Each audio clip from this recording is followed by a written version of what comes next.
സഹകരണ മേഖലയുമായി ബന്ധപ്പെട്ട് സംസ്ഥാന സർക്കാർ നിയമഭേദഗതികളടക്കമുള്ള നടപടികൾ സ്വീകരിക്കും എന്ന് വ്യക്തമാക്കി ഗവർണറുടെ നയപ്രഖ്യാപന പ്രസംഗം. സഹകരണ സ്ഥാപനങ്ങളുടെ വിശ്വാസ്യത വീണ്ടെടുത്ത് സംസ്ഥാന സർക്കാർ സഹകരണ മേഖലയെ ശക്തിപ്പെടുത്തുമെന്ന് നയപ്രഖ്യാപനത്തിൽ പറയുന്നു. സഹകരണ മേഖലയിലെ നിലവിലെ പ്രശ്നങ്ങൾ സമഗ്രമായി പരിഗണിക്കും. നിക്ഷേപകർക്കും കടമെടുക്കുന്നവർക്കും സഹകരണ സ്ഥാപന അംഗങ്ങൾക്കും ഗുണകരമാവുന്ന സംവിധാനങ്ങൾ കൊണ്ടുവരും. ഇതിനായി 1969 കേരള കോ ഓപ്പറേറ്റീവ് സൊസൈറ്റി നിയമത്തിൽ ഭേദഗതി വരുത്തുമെന്ന് നയപ്രഖ്യാപന പ്രസംഗത്തിൽ പറയുന്നു. തട്ടിപ്പും ദുർവിനിയോഗവും കാരണം തടസ്സപ്പെട്ട നിക്ഷേപങ്ങൾ നിക്ഷേപകരിലെത്തിക്കാൻ ഉടനടിയുള്ള നടപടിയെടുക്കും. ദുർവിനിയോഗം നടത്തിയവർക്കെതിരെ കർശന നടപടിയെടുക്കും. സഹകരണ സ്ഥാപനങ്ങളുടെ പ്രവർത്തനത്തിൽ സാമ്പത്തിക അച്ചടക്കം ഉറപ്പാക്കാൻ കൃത്യമായ മേൽനോട്ട സംവിധാനം സ്ഥാപിക്കുമെന്നും നയപ്രഖ്യാപനത്തിൽ പറയുന്നു. കോ ഓപ്പറേറ്റീവ് വിജിലൻസ് വിഭാഗത്തെ ശക്തിപ്പെടുത്തും. സഹകരണ സ്ഥാപനങ്ങളുടെ പ്രവർത്തനം അഴിമതിമുക്തവും സുതാര്യവുമെന്ന് ഉറപ്പുവരുത്താൻ ഇതിലൂടെ സാധിക്കും. എല്ലാ നിക്ഷേപകർക്കും നിക്ഷേപത്തിന്മേൽ ഗ്യാരണ്ടി ഉറപ്പാക്കാൻ നടപടി സ്വീകരിക്കും. സഹകരണ സ്ഥാപനങ്ങൾ നിക്ഷേപങ്ങൾ കൃത്യസമയത്ത് തിരിച്ചടക്കുന്നത് ഉറപ്പാക്കാനുള്ള പദ്ധതി നടപ്പാക്കും. ഡെപ്പോസിറ്റ് ഗ്യാരണ്ടി സ്കീമിൽ മാറ്റം വരുത്തും. നിക്ഷേപങ്ങളുടെ സുരക്ഷ ശക്തമാക്കും. സഹകരണ സ്ഥാപനങ്ങളിൽ ജനങ്ങൾക്കുള്ള വിശ്വാസ്യത പുനഃസ്ഥാപിക്കുമെന്നും നയപ്രഖ്യാപന പ്രസംഗത്തിൽ പറയുന്നുണ്ട്.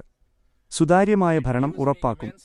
സംസ്ഥാനത്ത് പുതുതായി സ്ഥാനമേറ്റ സർക്കാർ സുതാര്യമായ ഭരണം ഉറപ്പാക്കുമെന്ന് ഗവർണർ രാജേന്ദ്ര ആർലേക്കർ നയപ്രഖ്യാപന പ്രസംഗത്തിൽ പറഞ്ഞു.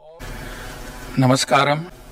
Honourable speaker, chief minister, ministers, leader of the opposition and honorable members of the Kerala Legislative Assembly. It gives me immense pleasure to address the first session of the 16th Kerala Legislative Assembly. I extend warm greetings to all the members present here. The people of Kerala have, with hope and confidence, given my government a clear and decisive mandate.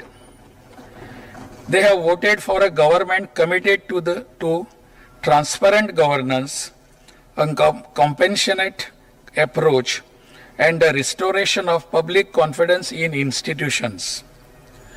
My government accepts this responsibility with a deep sense of humility. My government begins its journey by reaffirming its richness of unity and cooperation among all sections of society, drawing inspiration from the words of the first Prime Minister of India, Pandit Jawaharlal Nehru, quote, "To work together is better than to work singly, and to work together for the common good is best of all," unquote. Kerala today stands at an important crossroads in its journey.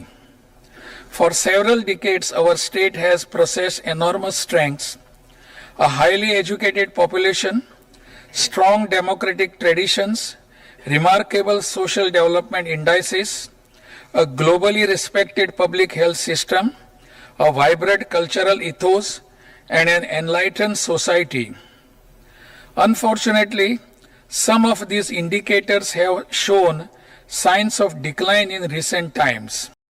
സംസ്ഥാനത്തിന്റെ സാമ്പത്തിക അവസ്ഥ വ്യക്തമാക്കി ധവളപത്രം പുറത്തിറക്കുമെന്നും അദ്ദേഹം പറഞ്ഞു.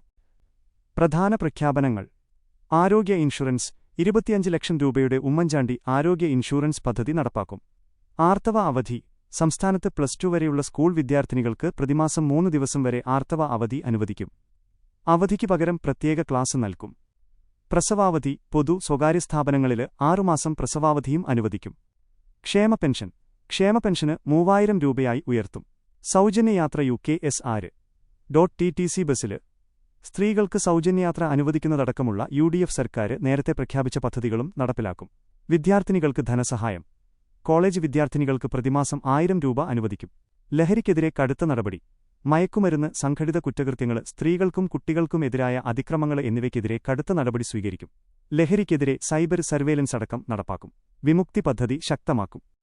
അടിസ്ഥാന സൗകര്യ വികസനം: സംസ്ഥാനത്തെ ബൈപ്പാസുകൾ 4 വരിപ്പാതകളാക്കും. ഹരിത കെട്ടിടങ്ങളെ പ്രോത്സാഹിപ്പിക്കും. എല്ലാ റോഡുകളും BMBC നിലവാരത്തിലേക്ക് ഉയർത്തും. കൂടുതൽ നഗരങ്ങളിലേക്ക് അന്താരാഷ്ട്ര ചലച്ചിത്രോത്സവം വ്യാപിപ്പിക്കും.